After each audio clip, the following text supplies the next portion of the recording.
Hello प्यारे बच्चों, कैसे हैं आप लोग। आज की हमारी कहानी है भोले भक्त की कहानी। अगर आपने मेरे चैनल को सब्सक्राइब नहीं किया है तो जल्दी से सब्सक्राइब कर लीजिए और बेल आइकन को प्रेस कर लीजिएगा ताकि मेरी हर आने वाली वीडियो की नोटिफिकेशन आपको सबसे पहले मिल जाए। यह बात है एक गांव की। एक गांव में एक श्याम नाम का लड़का अपने बड़े भाई के यहाँ रहता था। वह कोई काम धंधा तो करता नहीं था, बस पूरा दिन घर में पड़ा पड़ा खाता रहता था। तो एक दिन उसके बड़े भाई ने उसे समझाया कि तुम कुछ काम किया करो, तब तक ऐसे मेरे पैसों पर तुम खाते रहोगे। लेकिन श्याम को इस बात का बुरा लग जाता है, तो वो घर में सबसे बात करना बंद कर देता है। अगले दिन श्याम का बड़ा भाई उसे घर से निकाल देता है और कहता है, आज से तुम्हें खुद कमाना होगा और अपने पैसों का खाना होगा। अब श्याम गुस्से में घर से बहुत दूर निकल आता है और थक कर एक पेड़ के नीचे बैठ जाता है। थोड़ी ही देर में वहां से कुछ संतों की टोली निकलती है। वो कीर्तन कर रहे होते हैं, तो उनकी नजर श्याम पर पड़ती है। वह उसे उदास देखकर उसके उदास होने का कारण पूछते हैं, तो श्याम उन्हें सारी बातें बताता है। संत उसकी सारी बातें सुनकर उसे अपने साथ चलने को कहते हैं। तो श्याम थोड़ी देर सोचने के बाद कहता है कि खाने के कारण ही तो मुझे मेरे घर से निकाला गया है। अगर मुझे आपके आश्रम में समय पर खाना मिलता है तो मैं आपके साथ चलने के लिए तैयार हूँ। तो संत इस बात पर मुस्कुराते हुए कहते हैं कि हाँ, खाने की तुम्हें वहाँ कोई कमी नहीं होगी। वहाँ हर दिन भंडारा होता रहता है। तो श्याम उन संतों के साथ चल देता है। कुछ दिन तो श्याम मजे से वहाँ खाता और संतों का कुछ छोटा मोटा काम करा दिया करता था। कुछ दिन बाद वहाँ एकादशी का व्रत पड़ जाता है। श्याम तो रोज की तरह गुरुजी के पास खाना खाने के लिए जाता है और कहता है, गुरुजी आज भंडारा नहीं हो रहा है। तो गुरुजी कहते हैं, ये तुम कैसी बातें कर रहे हो, आज तो खाने का कोई मतलब ही नहीं है। आज आश्रम में सबका व्रत है। श्याम यह बात सुनकर गुरुजी से कहता है कि गुरुजी, खाने के कारण ही मैं अपने घर से आया था। अब आप भी ऐसी ही बातें करने लगे हो, तो अब मैं क्या करूं। तो गुरुजी कहते हैं, मैं तुम्हें खाना बनाने का सामान दे देता हूँ, तुम आश्रम के बाहर कहीं जाके बना लेना। तो श्याम को यह बात कहीं हद तक सही लगती है। जैसे ही श्याम राशन का सामान लेके वहां से जाने लगता है, गुरुजी उसे टोकते हुए कहते हैं कि खाना बनाकर भगवान को भोग जरूर लगा देना, भोग लगाए बिना खाना नहीं खाना है।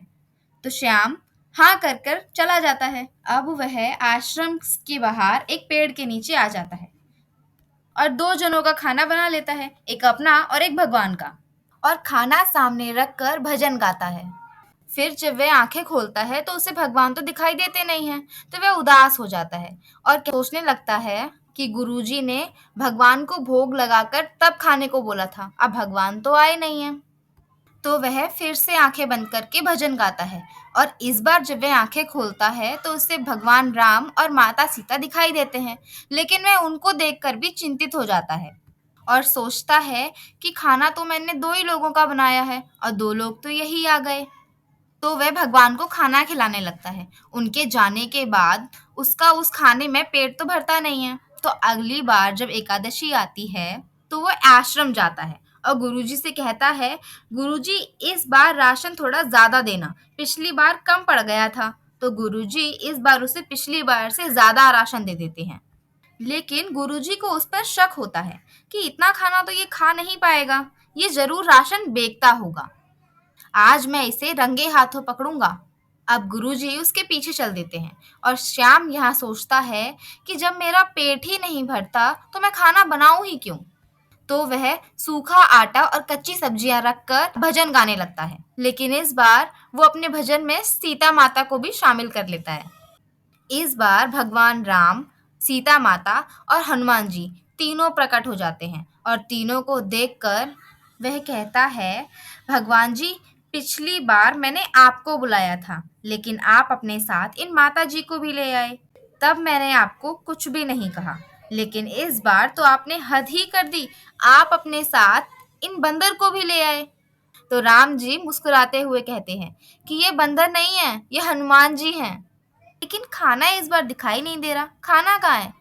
तो श्याम कहता है, खाना इस बार मैंने बनाया ही नहीं है, पिछली बार मेरा पेट नहीं भरा था, इस बार मैंने सोचा कि इस बार आप मुझे बनाकर तब खिलाएंगे। तो राम जी उसकी सरलता पर मन ही मन मुस्कुरा रहे थे। श्याम कहता है, ये जो माता जी है ना, ये खाना बनाएंगी और आप सब्जी काटिए, और ये जो आपका बंदर है, ये लकड़ी बीन के लाएगा। जैसा जैसा वो कहता है, सीता माता, राम जी और हनुमान जी सारे वैसा ही करने लग जाते हैं, और वह बैठा बैठा उनको देखता रहता है। और यह सारा नजारा गुरुजी छुप कर देख रहे थे। तो वह सोचते हैं कि मैं तो इसका भी गुरु हूँ, भगवान जी कभी मुझे तो दिखाई दिए नहीं। तो वह भगवान जी से ही जाके डायरेक्ट पूछ लेते हैं। तो राम जी इसका जवाब में कहते हैं कि तुम्हें इसी चीज का तो अभिमान है कि मैं सबका गुरु हूँ, और मैं तो अपने भक्तों में सरलता ढूंढता हूँ। यह सुनकर गुरुजी श्याम के चरणों में गिर जाते हैं और रोने लगते हैं।